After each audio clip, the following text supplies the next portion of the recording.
हाय, hello, नमस्कार. मी रोहिणी, एका गोंडस मुलीची आई आणि स्वागत आहे तुम्हा सगळ्यांचं माझ्या सीरीजमध्ये रिबिल्डिंग माय सेल्फ आफ्टर प्रेग्नन्सी आणि आज आहे डे 2. मला एवढं समजलंय पोस्टपार्टम जर्नीमध्ये परफेक्ट रुटीन असूच शकत नाही. असू शकतो तो फक्त रिअल रुटीन. देवपूजा करून आज दिवसाची सुरुवात झाली. ब्रेकफास्टला उपमा आणि चहा होता. आणि हां, फोटोमध्ये जी क्वांटिटी दिसते आहे ती एकाची नाही दोघांची आहे.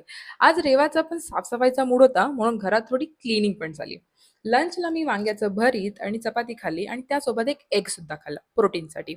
आणि पुन्हा सांगते, प्लेटमध्ये जी क्वांटिटी दिसते ती माझी आणि माझ्या हस्बंडची आहे. दोघांची क्वांटिटी आहे, नॉट एकाची. या गरमीमध्ये आम्ही आता दुपारी नारळ पाणी प्यायला स्टार्ट केलंय. खूप रिफ्रेशिंग वाटतं. दुपारी रेवाला आम्ही तिच्या आजी आजोबांकडे सोडतो. मग मला थोडा वेळ मिळतो माझं काम कंप्लीट करायला. इव्हनिंगला मी बेसिक वर्कआउट्स केले.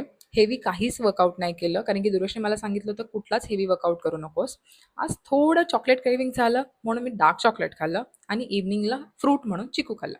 डेली प्रॉपर इंटेकसाठी मी ही 2 लिटरची वॉटर बॉटल जवळ ठेवते आणि ऑनेस्टली खूप युजफुल आहे.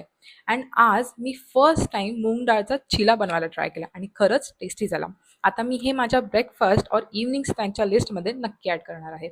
काही परफेक्ट रुटीन असं नाही आहे, पण रिअल रुटीन नक्की आहे. जर तुम्हाला ही जर्नी रिलेटेबल वाटत असेल तर मला फॉलो करा. आणि जर तुम्ही पण पोस्टपार्टम नंतर स्वतःला पुन्हा बिल्ड करायचा विचार करत असाल तर कमेंट करा स्टार्ट आणि आपण भेटूया डे 3 मध्ये.